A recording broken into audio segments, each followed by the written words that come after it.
line, you know, they hire me because they trust my taste and they look to me for guidance. But I always say, this is your show. You've got to be happy with who you go with. You know what I mean? Yeah, I mean, it's a conversation too. It's like, you know, Yeah. they may have, you know, like, what do you think? And then it can be a conversation, you know? like we had a situation, we were casting a film and it was down to two girls, and one of them was like a Tony Award winner, beautiful girl, and you know, all that. And then the other girl was like more street. It was a Hispanic bartender in Queens, New York. And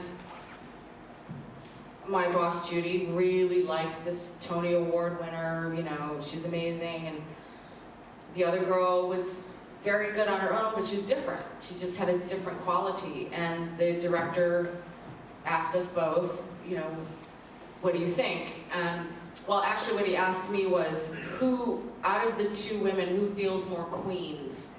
Because it was also set in the neighborhood that I live in, so I was very familiar with that vibe.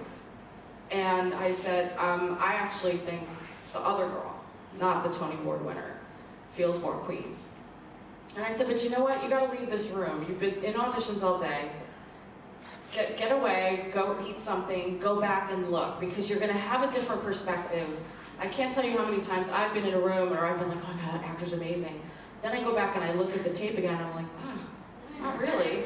And then the opposite, right? You guys know. Like the opposite where you're just like, all right, whatever. And then you go back and you're like, wow. I don't know what that is, but you know, you're also... A lot of time it's the energy that the guy brings in the room, and then without the energy of the meeting, the personal meeting, it's just... Yes, because you're in the room and you're watching the monitor, but you're feeling their energy in the room. Yeah, exactly. Which is an important thing for us, but it can be deceptive because, like I said, then you can go back and relook at the tape and be like, oh, not so much, or, you know, whatever.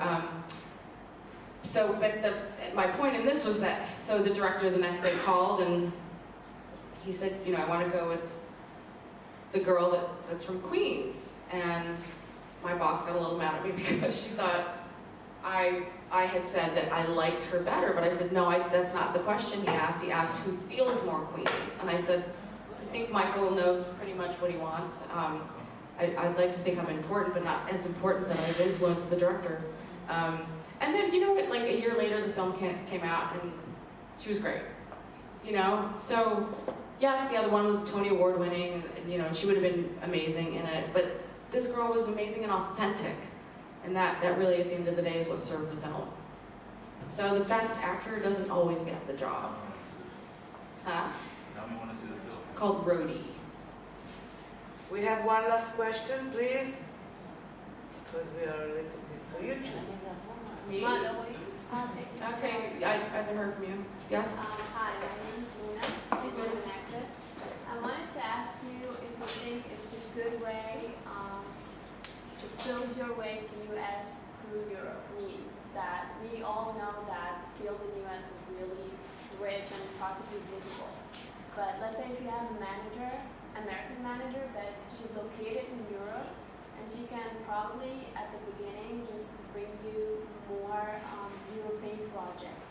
Is it good, like, to build your resume and take more projects and movies, and with that then go, like, take that big step and go to the US, or is it a waste of time and you should head toward the goal immediately? You know, we've had this discussion in the other countries. Why not stay here and build up as much as you can? It's just going to be that much better coming to the States than somebody who's starting from scratch and being like, okay, I don't have a body of work that you've done that I can sell you. Do you know what I mean? Even if it's, you know, all done in Israel, it's something. Because agents and managers in the US, first of all, there's a million of them, but they also have caps on their clientele too, so you really have to be special. You know, they're not in the business of developing. When you get to a certain level of agent or manager, then like maybe there's some agents, managers in Israel that are really good with that, right? They're like, you know, we're gonna help you build this resume up and get you seen and create that circuit here. And then you've got something to go over with, as opposed to just coming in, being like, I want to be an American, be an actor.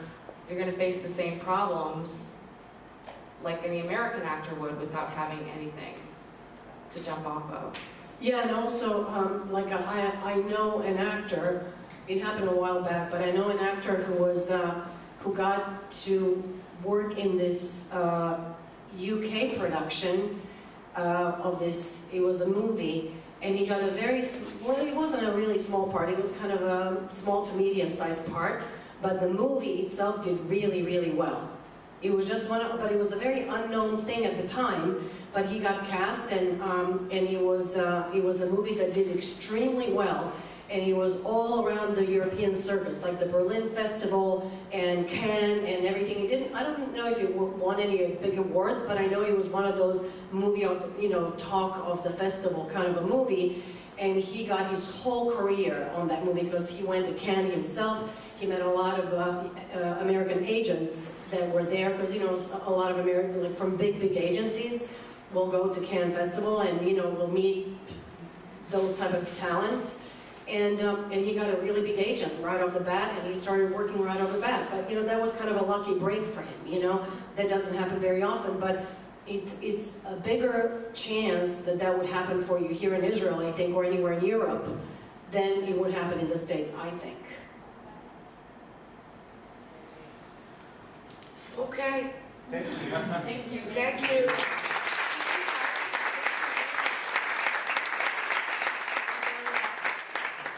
We probably will taped it, so we will, you could look at it.